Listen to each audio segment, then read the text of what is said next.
Hey guys, Jimmy here, aka Palette of the Dead. Welcome back to the channel and welcome back to more painting of the Sigmarite Mausoleum.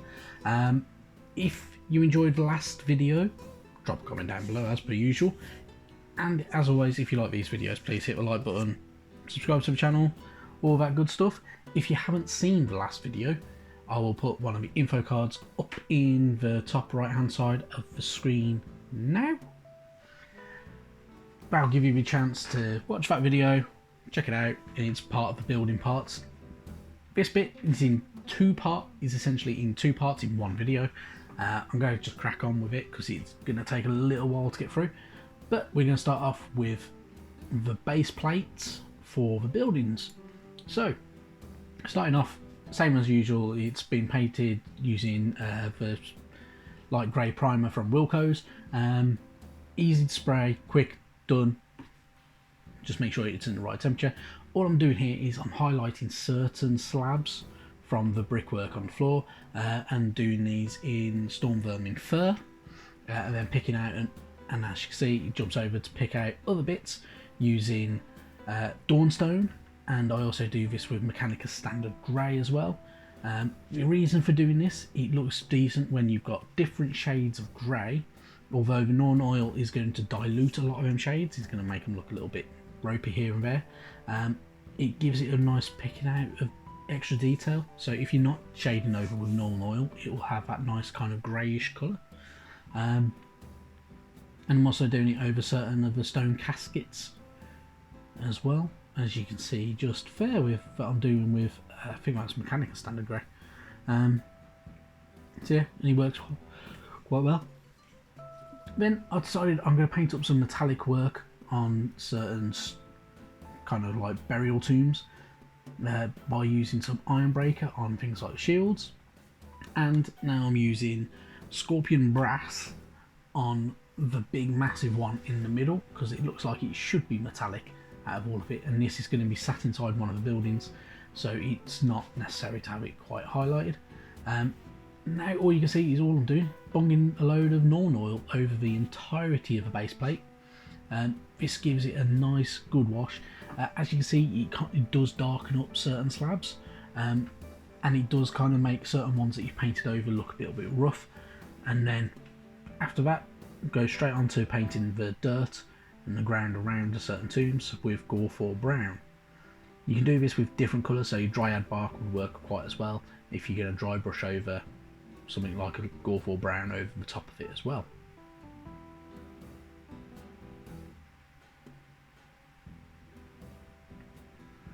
And then back onto the stonework. Now that the Norn oil is completely dry, I'm dry brushing over Administratum Grey over every slab and every kind of crease. It highlights all them edges, it gives it a nice look. You can do this as light as you want or as heavy as you want. I went a bit heavier in all honesty. And then, before kind of while that's all sorting out and drying over, using a shanty bone, paint all them bones and the skulls that have been smashed and broken from certain tombs around the bases. And then once all that's dry, layer over Seraphim Sepia over all the Gore-4 Brown and the bones. This gives it a nice look, it adds a lot of depth and a bit of warmth to the colouring of everything. Don't worry too much if you get it over the grey slabs and stones and everything like that, because you can go back over them later on.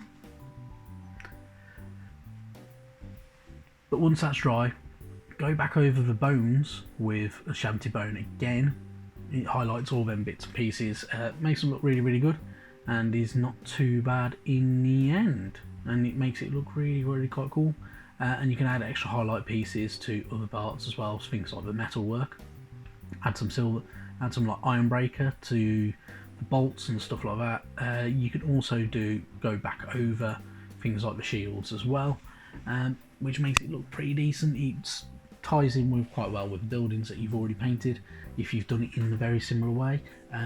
If you don't want to do it in this way, there are other ways you can do it. You can paint it over with a bad and black, go over with a slightly heavy dry brush of something like Cantor Blue, or a very dark blue kind of shade, and then a very light dry brushing of something like Administratum Grey, which will also work quite well and will give it an even darker, grimmer look. But it works quite well. For the ground covering, you can just do a mixture of browns and stuff like that, or if you want it to be a bit sandy, you use Zandri dust and then use something like a shabty bone over the top. It will wash out the bones though, so you'll need to highlight them bones quite heavily, so you'll need to do something like a skull white or wraith bone over the top, which will work quite well for a lot of skulls. Now though, we're going to move on to the walls. So the walls are done in very much a similar way. So they've started off, I've picked out certain bricks, layering them up with different shades of grey. So as you can see, it's still done with fur again. Done the same with Dawnstone, done the same with Mechanica Standard Grey as well, so it picks out quite nicely. Makes it look like stones are cut from different areas as well, which works quite well. And as you can see, I'm just painting more greys as well. It's a very simple process. It does work quite well, it does lend itself quite well into different brickwork, because no two bricks are ever really the same, so that'll always work quite well.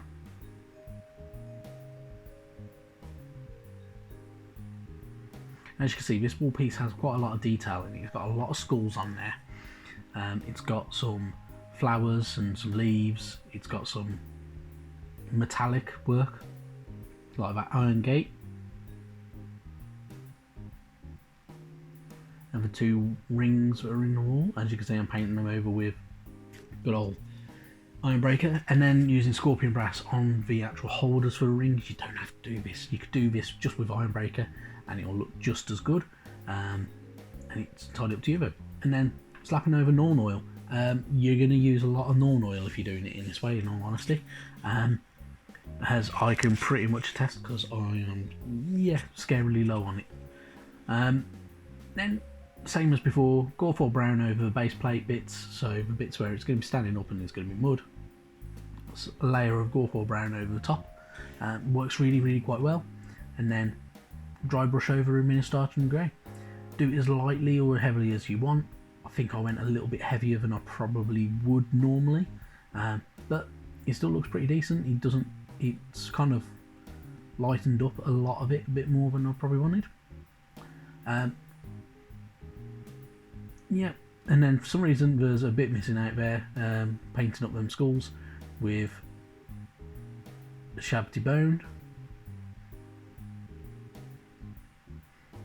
and then using Typhus Corrosion over the bars and stuff like that as well. Typhus Corrosion works really good for giving it a dark look and a rusty look if you want to add them to your models. And then I'm dry brushing over some of Shanty Bone back over the skulls, because this is a very time consuming process. If you're trying to do it as finely as possible, it takes ages, and stuff like that. So, and then for things like the leaves, just like we did on the buildings, I'm using War Flesh as the base for the leaves. It's a really nice dark green. It works really well. Gives it a very kind of darker look. And then using Corn Red for the actual roses themselves. If you want to, you can use shades over the top of this. You don't have to though. I have on some parts and haven't on others, so it looks like different plants and different kind of plants that have appeared. And then using Wazdaka Red to highlight the actual petals of the flowers itself. Works really quite well, gives it a nice contrast. You can use a contrast paint if you wanted to, but you'd have to paint everything white first, because otherwise it won't look anywhere near as good. And then over the leaves you can highlight using a light, a kind of brighter, more vibrant green. Something like, I wouldn't say Warpstone because that would be far too vibrant and it's a bit weird. Something like Moot Green maybe. A very nice bright vibrant green works quite well. And that is pretty much it. So, not too bad. I'm kind of happy with how it turned out. I think there's little bits of details I need to kind of neaten up a little bit, and I'll do those over time when I feel there's time and a necessity to kind of pick them up. As you can see, I've done things like the front gates, and all fence panels and stuff like that. So the entire kit is actually painted. You do get some extra bits and pieces, like some extra gravestones. So there's 4 gravestones, a tomb covering for one of the bits, and a raven or a crow bird that you can sit on top of certain items. I've kept all these separate. These can be used later on for other models, and that'll work quite well. You get this quite a lot with these bigger sets. You'll get extra pieces that it's up to you if you use them, but you can incorporate them into other pieces. So it's always worth keeping hold of them, having a box for essentially bits, and it works quite well. And that's it pretty much. Yeah, not much more to say about it. As I say, I'm quite happy with how it's turned out. Hope you're happy with how yours are turning out if you're painting them up at the moment. If not, it's all good. No Mortal Realms video this week. Instead, we will have something slightly different, which I'm going to start working on later on today, pretty much. And yeah, we'll get back to kind of more normality, when I can speak, in the very, very near future, with Mortal Realms going back to its weekly status at some point soon. I think it's the end of this month. And yeah, it's all good. Right, as I say, if you've enjoyed the video, of course, hit the like button, hit subscribe, drop a comment down below. If you're a UK resident, you can use my affiliate link for Goblin Gaming down below. It's entirely up to you if you want to, if you're looking to buy some new models, some paints or anything like that. Their stock should be getting back to normal now for a lot of stuff, so I think they put out a tweet today, which is Sunday, saying that they had loads of new paints for Citadel, so Warhammer paints, so good old Games Workshop stuff, but they also do Vallejo and Army Painter stuff as well, which is pretty cool, and they do a whole host of other miniature games and little bits and pieces that you can get your teeth stuck into if you wish. On that note, guys, I will catch you later, and bye bye now. Thanks for watching.